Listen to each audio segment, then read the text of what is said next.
Report. Breaking news, sports, news, local events, music, and much more. Now, here's the Big Man's Report here on News Talk 1400 and 92.3 WOND with your host, Blake Roselle.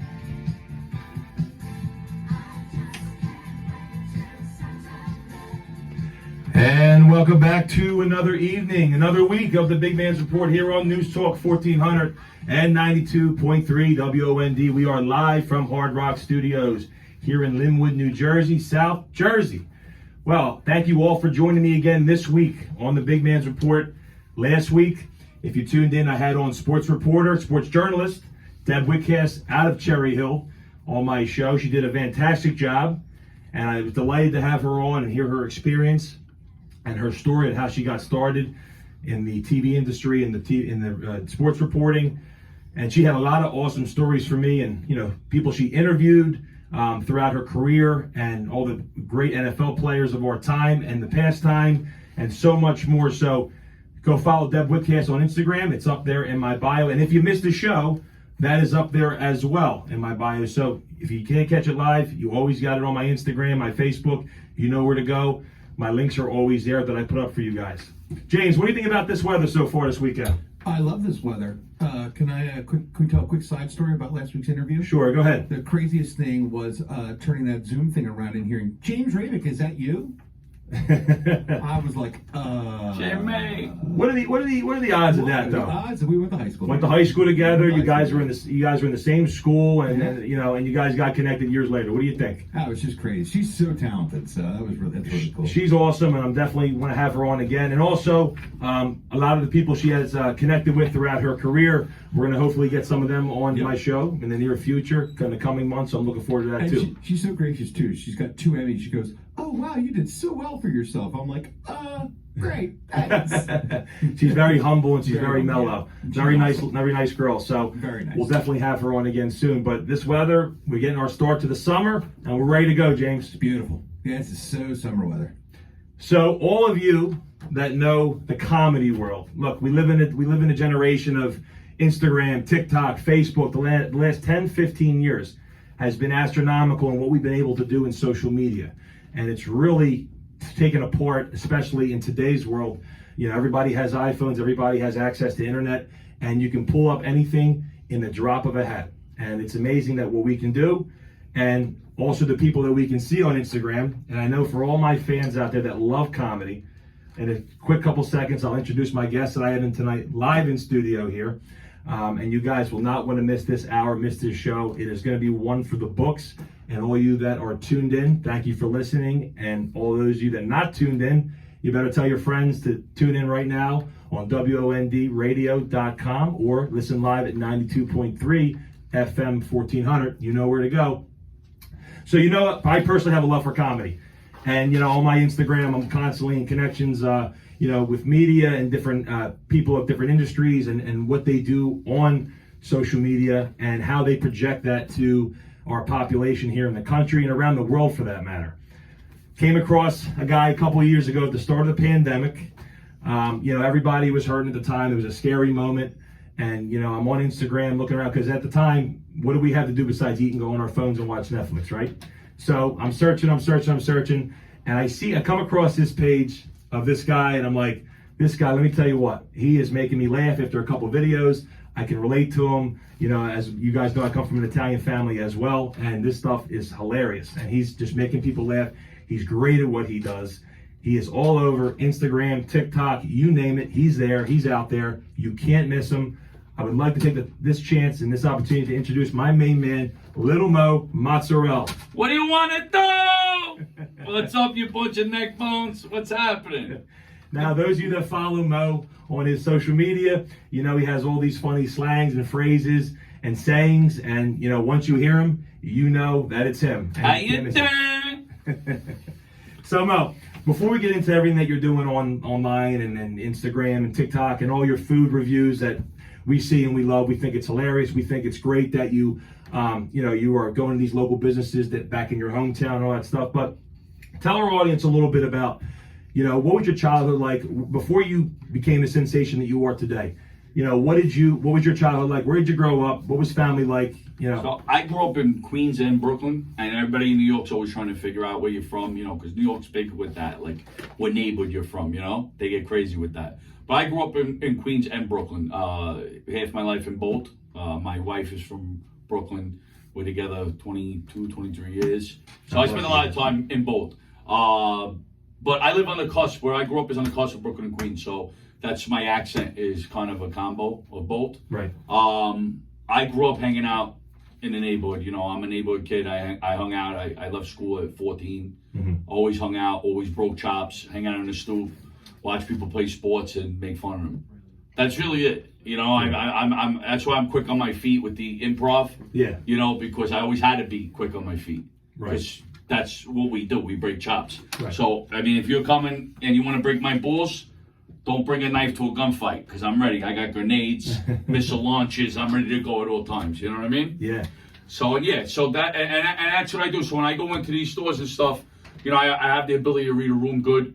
I could kind of tell who I could push it with and who I can't. Yeah. And that's where the comedy comes from. And really, before the pandemic, I've always been like that guy that when I go into a place, a deli or a restaurant, I always go to places where I know the people. I always want to go somewhere I feel at home, where I'm not going to be, judged by the way I act. It's people I feel, that relate to me. Yeah. And I've always been loud and like that, and try to be excited and try to, make somebody's day brighter by making them laugh or a little quick joke. You know what I mean? If I see somebody's down. And the pandemic, I guess, was a perfect atmosphere for that, for me. Because really what kept me going were the employees. Right. Really, that's what started. The interaction with them. With the employees. Yeah. You see a lot of people doing like a very similar thing. I think that Barstool definitely, without a shadow of doubt, anybody who says anything different would be lying. They put in set this like food review thing. Mm-hmm. He set it up with the pizza thing. And then, I kind of just thought go to any kind of place, you know what I mean? It was just like delis and bakeries, and I like, nostalgic places. But that is a lot of people doing it. Shout out to Meals by Cuisine. He's a buddy of mine.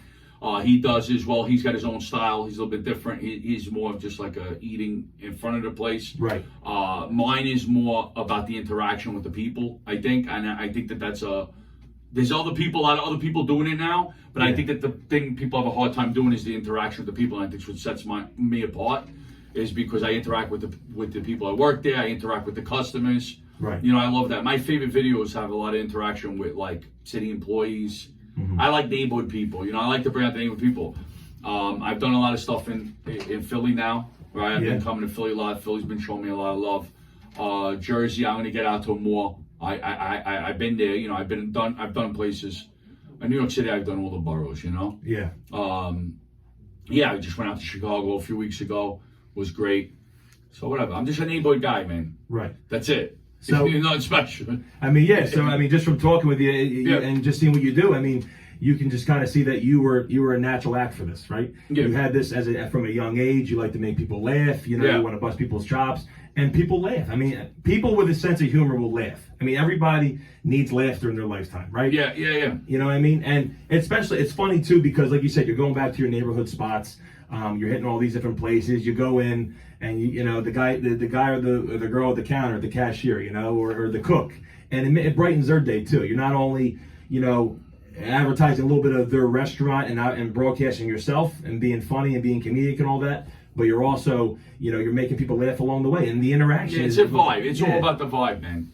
Right. I gotta have the right vibe. Mm-hmm. Yeah, man, I keep going with it. I slowed down for a little bit. I just started really getting back into it again. I think I did about 175 locations during the pandemic. Right. I might have the record, but don't forget, I was building an account while I was doing it. It wasn't like I had a built account and then I'm dropping these videos and I'm super viral. So I really built what I have, like literally like centimeter, millimeter at a time, very little, And it's been definitely a lot of work to get where I am. Mm-hmm. You know what I mean? And it is what it is, but it opened a lot of doors for me. I'm going to be in the Tribeca. I did a short film with New York Nico. Mm-hmm. and buddy Kareem, it's coming out. It's in the Tribeca Film Festival. Right. I'll be hosting. Okay. I'll give the drop for it. I gotta get all the information. It's in my phone. But I'm doing that. That's gonna be coming up. I think on the 11th or the 14th or something. I gotta look. But I did some movies already. I did a ton of commercials. Mm-hmm. We just did a collab with Pepsi. That's great. It's pretty awesome. Yeah, I did some, with the New York Yankees. So it's like a lot of. I'm getting. It's growing at a fast pace.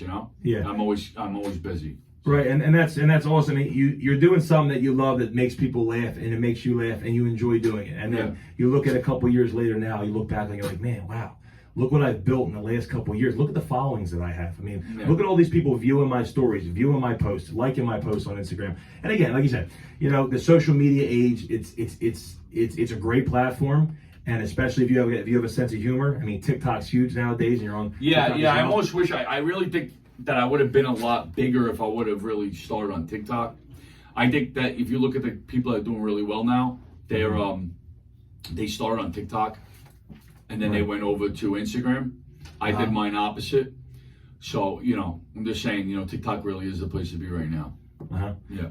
Mo, we'll take us in a second here. We do have a caller calling in. They didn't call it. They are calling in. Okay.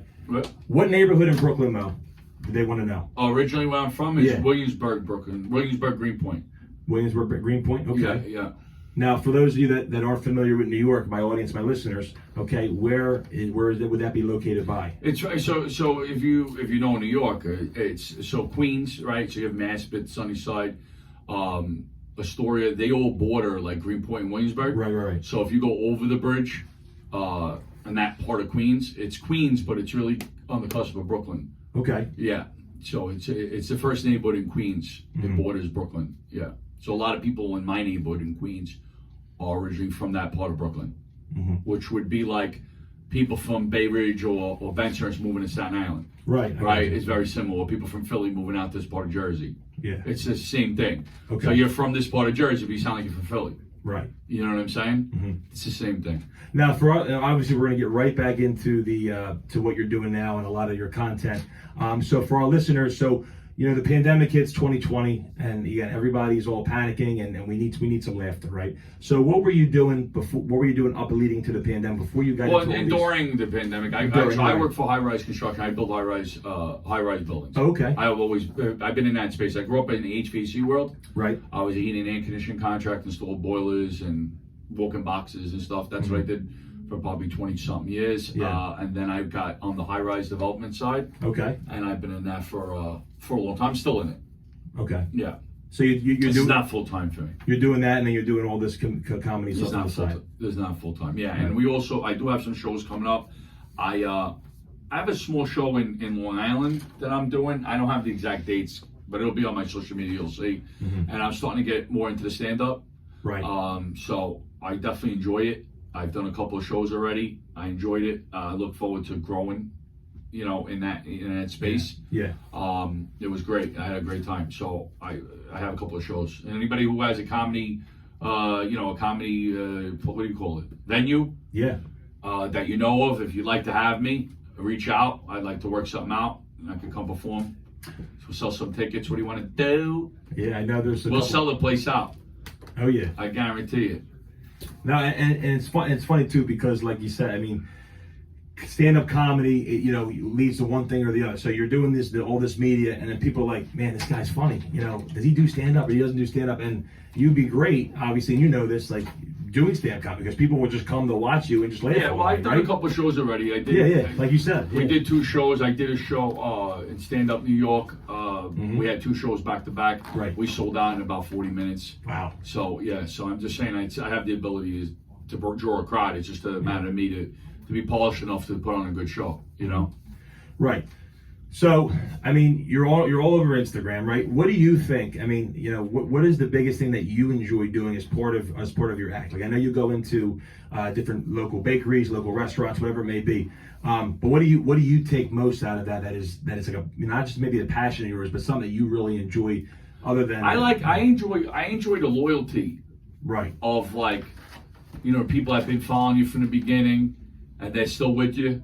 I enjoy that. Because a lot of people are flip-floppy with social media. They just jump on the next bandwagon, Yeah. It's funny. I think there's an interesting thing about social media. I always say, you know, if you're famous for doing something, like if you're, I don't know, let's just use like a famous comedian, let's say Tracy Morgan or something, I don't know who it is, whatever, anybody, Eddie Murphy, I don't know, I'm just going off my head. Yeah. You're not as approachable as somebody who's famous from social media. Social media, people expect you to be, not to think who you are, or they want to remind you you're nobody. You know, like people call you, blah, blah, you know, I mean, like, or some people are respectful, obviously, some people are not respectful. But what I'm trying to say is, like, it's definitely a different kind of, like, fame. Okay. Social media fame. It's like people literally think you have a following for doing nothing, but yet they follow you. Mm-hmm. You know what I'm trying to say? No, like, you know, course. all you do is go in there and eat for free. Yeah. That's some people's mentality. I got lucky. I would say the only thing that helped me is that I literally did 175 locations during the pandemic. It's amazing. So the thing is, it's very difficult, even though they still do it, to hate on me. Right.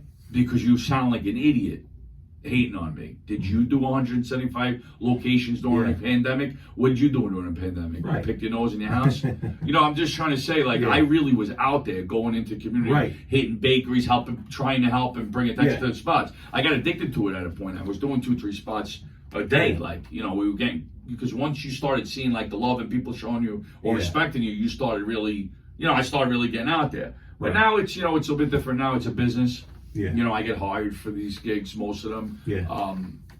I still try to do the right thing if I'm in the area and it's not out of my way. Right. I'm going to make sure I hit something if I'm hungry or something, you know, a place that I wanted to go.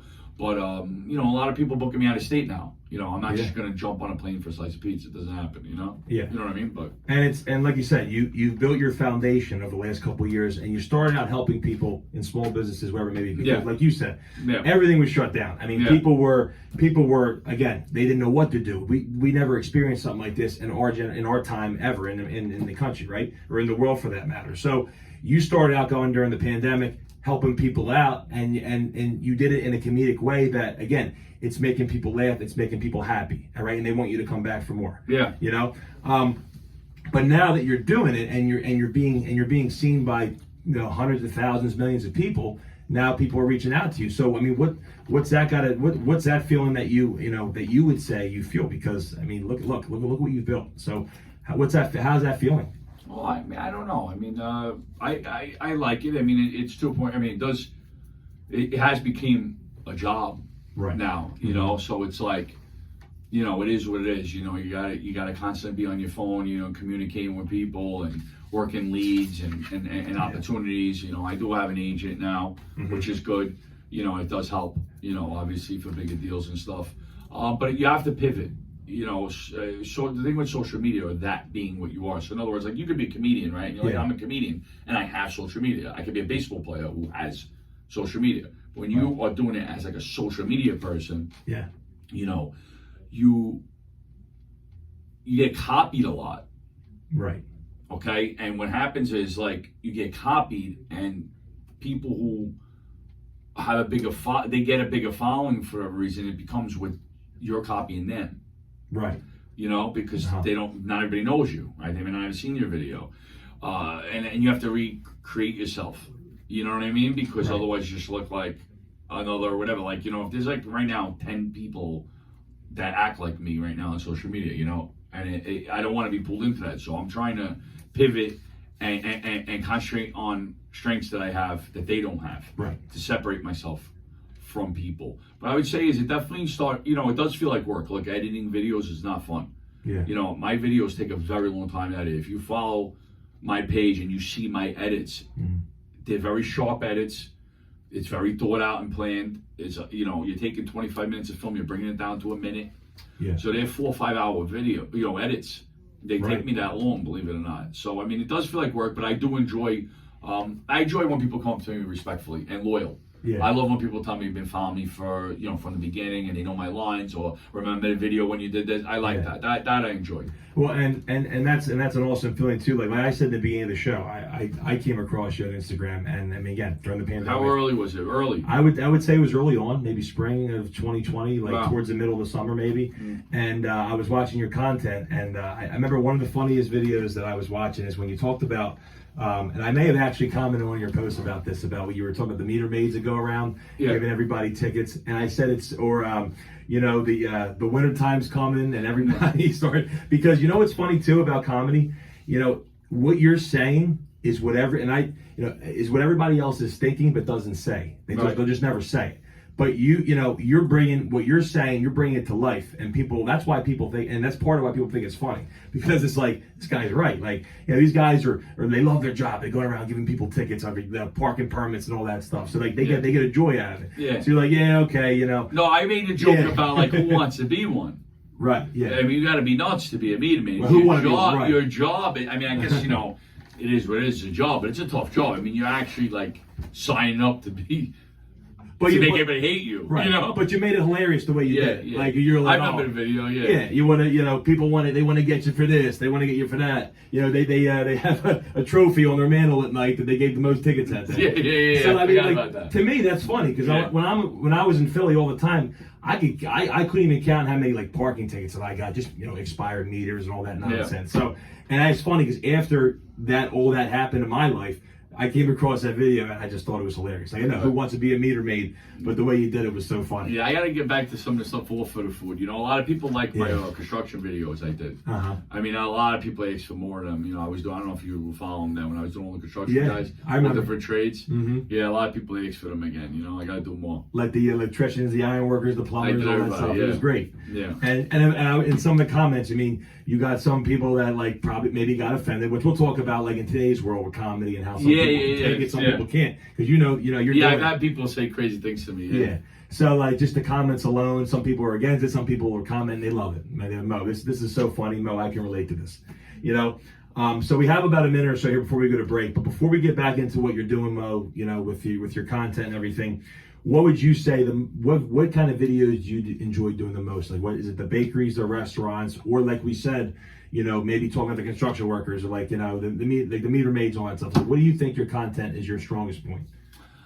I like bakeries were my favorites because they're very nostalgic and they don't have a lot of attention brought to them. Bakeries, like a good bakery is usually like an old-fashioned bakery with a nostalgic sign, and it's everybody in that neighborhood knows it's great. Yeah. But the rest of the world doesn't. Mm-hmm. I like that. I love bringing attention to them, and they're easier videos. You're not sitting down. Restaurant videos are very difficult. Right. They take a lot of time to edit. You're trying to show all the food, in 1 minute. So I would say I definitely like the bakeries. Yeah. Delis are good. Eating a sandwich, they're good videos. But it's a lot of the same content, right? Yeah. It's very similar. But yeah, those I enjoy. Yeah, I mean, and it's funny too. Like when you go in, and you're not only helping that local small business, but again, you're just showing your passion for what you want to do. Like you want to go in, you want to break people's chops, you want them to laugh, you want them to feel good. They're sitting there all day. They've been busting their hump. It could be a family-owned business, whatever it is. And then you come in, and then everybody. Everybody's eyes look like open up, like, wow, they love it. You know what I'm saying? Yeah. So it's got to definitely be a good feeling. But what is one thing about comedy? And again, we have another minute or so here before we're going to go. What is one thing about comedy that you would say that you want people to know about you? And we have about a few seconds here. Oh, I don't know, man. I don't know. I like to be quick, shoot from the hip, Right. So I like to shoot from the hip. I mean, my style is an improv. Not pre-scripted, improv.